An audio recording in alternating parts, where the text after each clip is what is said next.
Hello and welcome everyone, Lionheart here with another Raw review. Today I'm looking at the Logitech G910 Orion Spark mechanical gaming keyboard. I'll be showing you the keyboard in a moment, but I actually want to look at some of the packaging that comes with it, because actually it looks quite smart. And normally I'm not really bothered by packaging, but this looks really nice. It's simple yet effective. But first of all, the keyboard itself. It retails for £159. So that is reasonably expensive for a gaming keyboard. You're expecting a pretty high quality product for that amount of money. And hopefully over the course of this review you guys will be able to decide, and you'll hear my own feedback and thoughts as to whether I think it's worth that price or not. So the keyboard itself features Logitech's brand new Roma G mechanical switches. Obviously it is a mechanical keyboard. Normally most of you guys will be familiar with the Cherry MX switches that you get in mechanical keyboards. This is Logitech developing in partnership their own keys, the Roma G, which apparently have up to 25% better actuation than other keys. I'm going to have a look at the keys closer up, zoomed in with the camera in a moment to show you what exactly I mean by that, and we'll have a look at the key caps themselves. And you can decide there if you like them or not.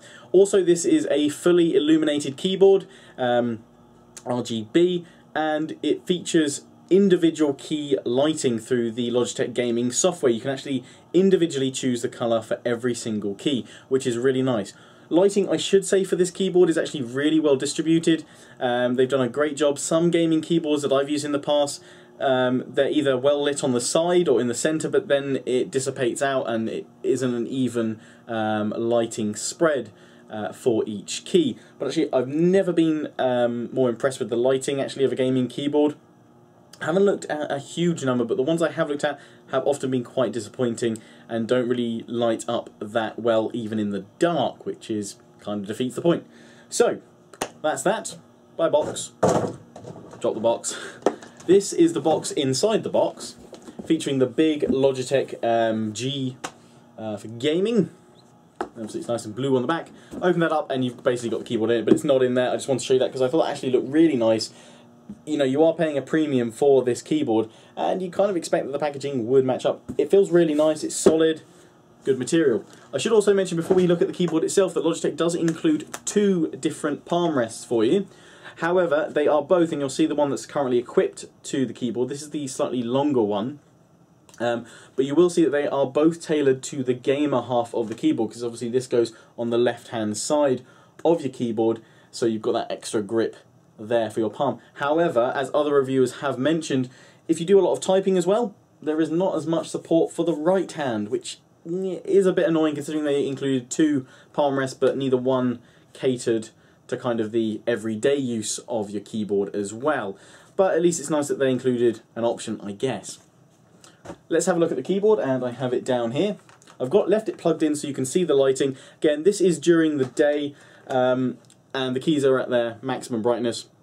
So that's the layout I have. I've essentially gone for a green key layout with my gaming keys, or the keys that I most use while gaming, set to red. Again, I will go through all the lighting effects through the Logitech gaming software later on in this review.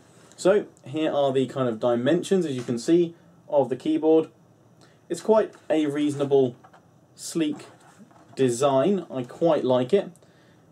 Some reviewers have said it's really big and bulky. Well, it has a numpad to it, and it's got, I would say for some gaming keyboards, kind of minimal macro keys.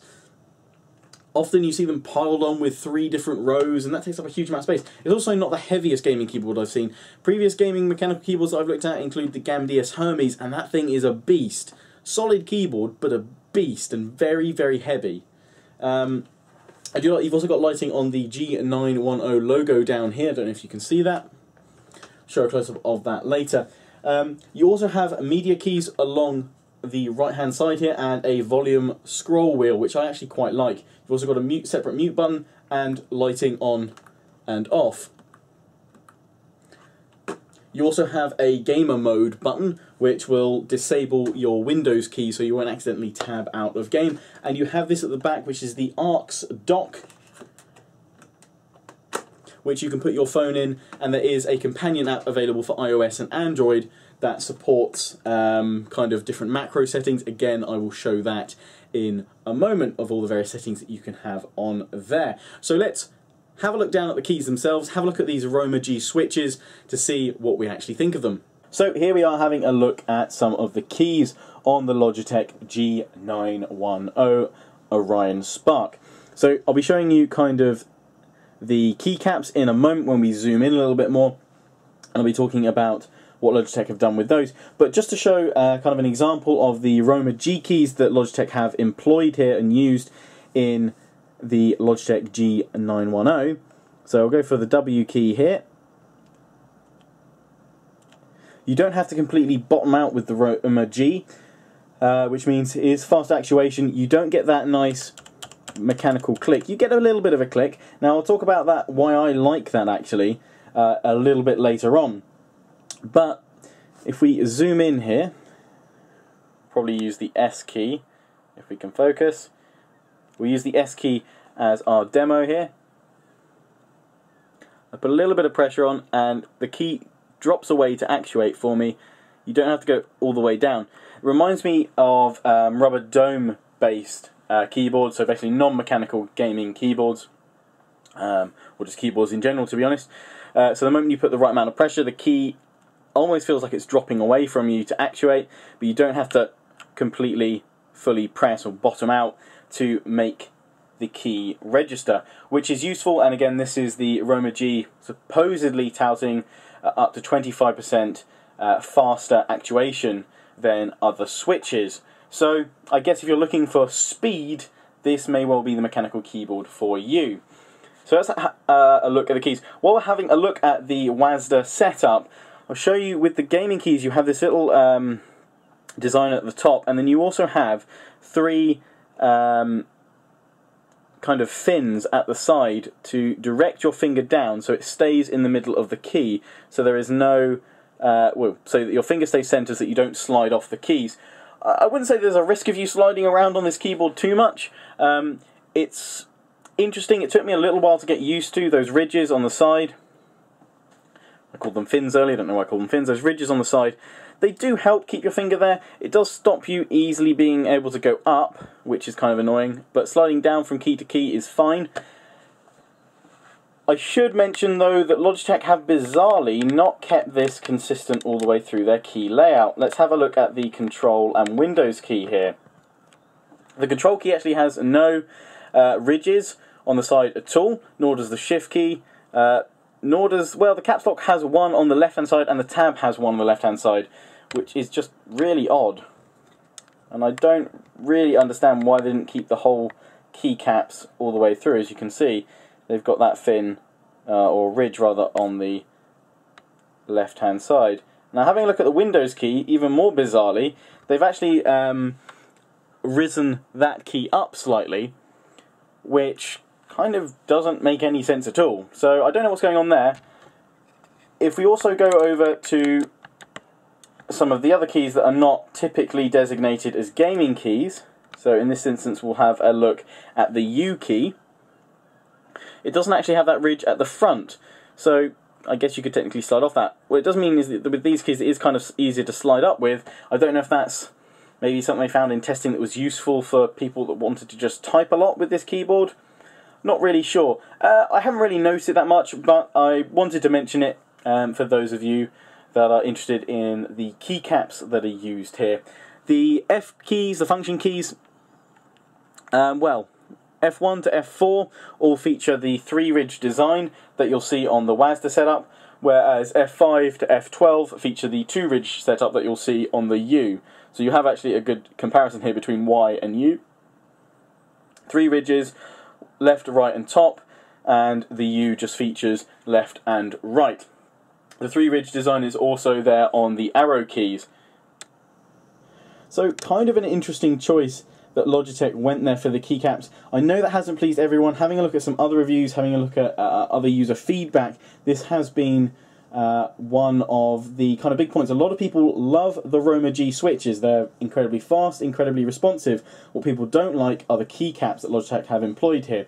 Personally, I kind of sit in the middle ground. They're okay. They're nothing special. They're not the best keycaps I've ever felt in my life. Annoyingly though, you'll find, because obviously they're using their Roma G switches, it means you'll find it pretty hard to find other keycaps with the right stem that will fit into the Roma G switch. As others have mentioned, the Roma G here is potentially some of the best mechanical switches that have been seen to date. And if Logitech keep this going in other revisions with slightly better keycaps, they may well be onto a really good combination winner here. However, that's not to say that the G910 is a bad gaming keyboard. It's a very good gaming keyboard. It's just not for everyone with those keycaps. But the switches, I would definitely say give them a go. You may not like the fact that they don't completely bottom out, and you may not like that the lack of the loud click. For me, I love the fact that they don't have a loud click. While I do like the sound of it, for the fact that I'm a gaming YouTuber and I use an incredibly sensitive recording studio mic, such as the Blue Yeti, which is just coming into shot now, that mic does not like outside sounds of any kind. So when I'm recording, it either requires a lot of kind of post-processing scrubbing of those little extra sounds, which often distorts my voice and makes it unusable, or what I have been doing is actually using an old rubber dome or rubber membrane based keyboard rather than a mechanical one for the last couple of years, because those keys were essentially silent. Now while these keys, well, actually I'm on a key, it's not going to like that, my Windows is playing up, let's mute sounds. While there is a fair bit of sound, it's not as loud as a big old clickety-clack mechanical keyboard using some Cherry MX switches. Obviously the Cherry MX brown switches are the more silent variation of the Cherry switches available. However, these Roma G, I feel they kind of do the best of both worlds. They're incredibly fast and responsive, and they're reasonably quiet for those of us that don't want that loud clicking noise. But if the loud click is definitely something that you want, then again, this may not be for you. So, we've had a look at the keys, we've had a look at the dimensions of the keyboard and its basic features.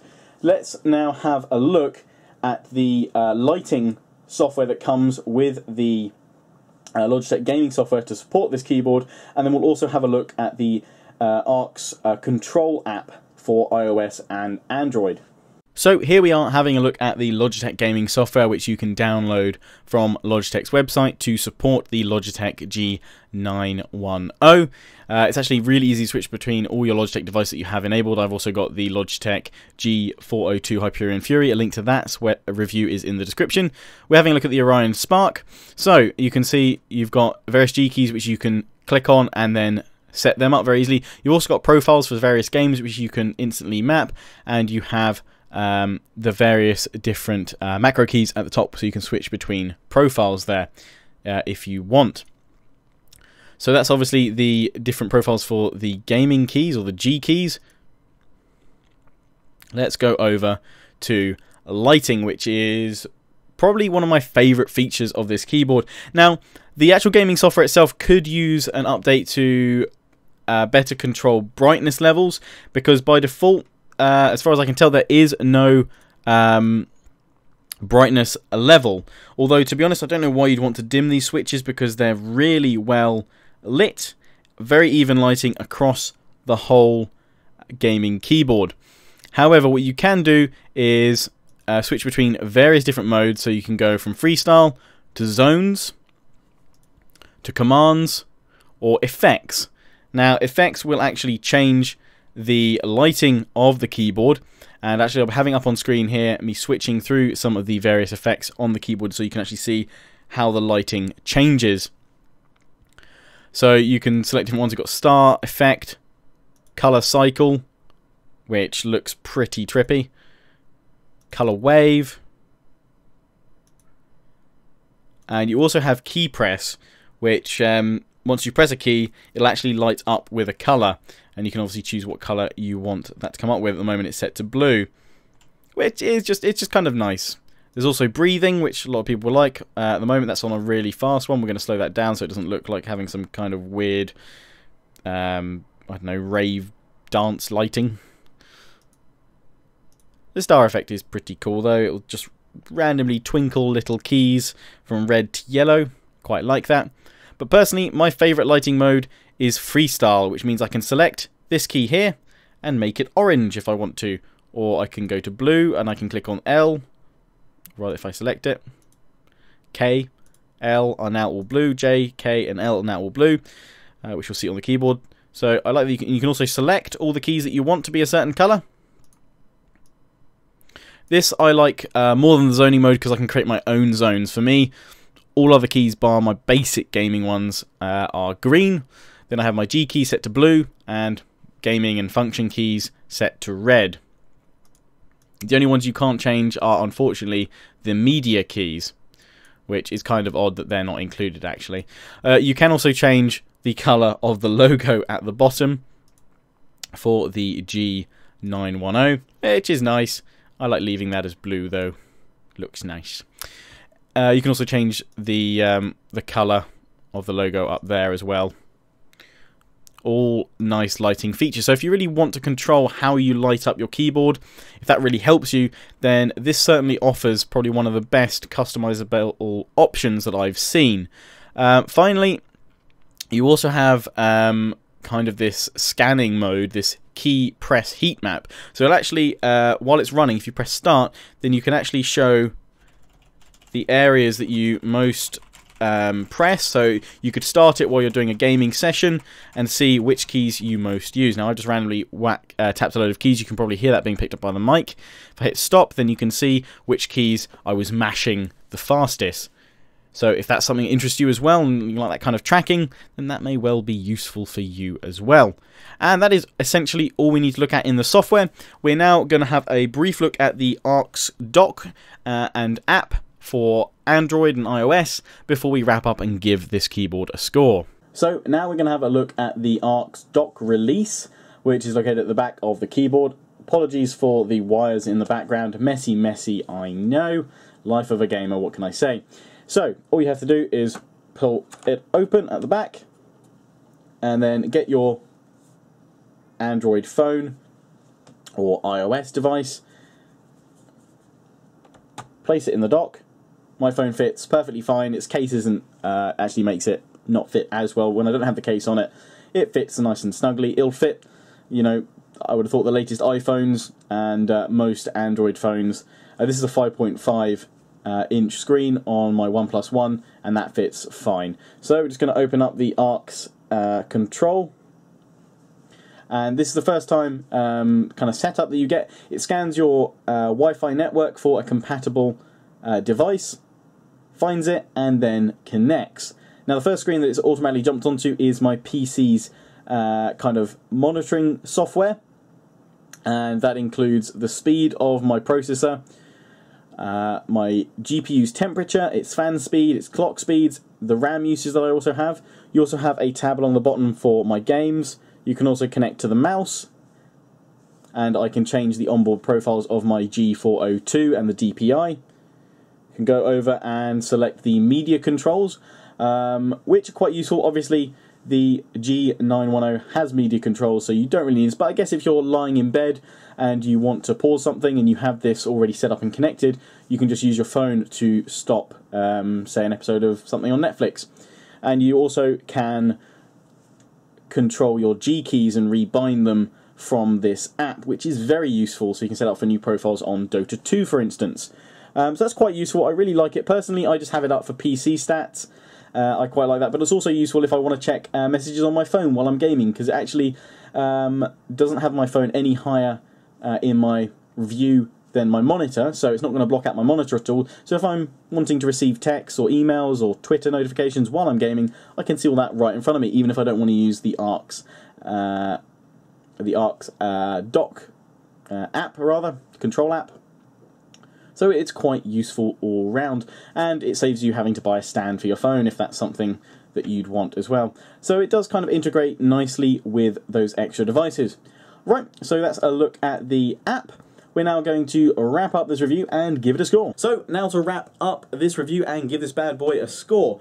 So we've had a look at all the various features that this keyboard supports, the iOS and Android app, the dock, the lighting, the switches, the keys themselves, and we brought that all into one. Now, I said at the start of this review this costs around about £159, 160 quid. That is quite expensive for a gaming keyboard. I know Logitech are really trying to set the bar very high with this, particularly with those Roma G switches. And while I think those have definitely paid off, they are really good. I'm really impressed with the switches. I think there's other features on the keyboard that could still be improved. I like the fact that Logitech did supply 2 different wrist rests, but they are very much focused on the gamer. Why not have a third one, or just the second one being a long one all the way along, which supports both the left hand and gives some love to the righty as well, because for typing and things like that, you know, I could do with some love too. Not a huge deal, but it would be nice to see a bit more variation with those wrist rests, but it is appreciated that they did send 2 in the packaging. That's normally something you might have to buy extra. Keycaps wise, I'm not necessarily for or against them. I'm kind of in the middle. They're okay. They're nothing special, which is a shame because the switches underneath them, the Roma G, are great. They're really a great step forward, and I think Logitech are going to be onto a real winner there.